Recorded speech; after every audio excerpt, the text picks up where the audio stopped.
Aksi pembacokan terhadap seorang anggota polisi dan 3 keluarganya ini terjadi di Jalan Barawaja, Kecamatan Panakukang, Kota Makassar.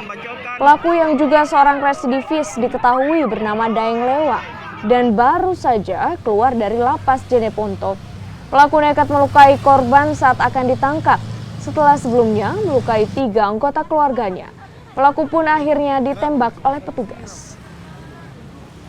Jadi untuk pelaku, informasi awal kami dapati merupakan pelaku pembunuhan juga. Jadi sebelumnya ini pelaku informasi di Kalimantan, pelaku ini pernah tinggal di Kalimantan melakukan pembunuhan juga. Kemudian di Makassar juga pelaku ini baru keluar dari lapas, entah asimilasi atau seperti apa. Informasi untuk perkaranya juga sebelumnya itu melakukan pembunuhan juga.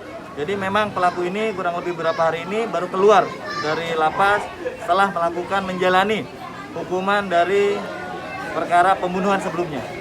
Adi Lewa. Jadi keluar juga mamaku. Datang di sini tadi Lewa? Tidak, jadi luar tiga apa? Di luar tiga. Iya. Terus? Kami dia. Di mana itu Mas? Di sini atau di sana? Di sana. Mamaku di sana ya. Di situ, Mamanu di situ. Iya. Mamanu di situ. Iya. Bapakmu di sini. Tidak, masih bapakku di sini. Tertelia. Mau jadi pertamanya natubas siapa? Mamanu. Pak Ali.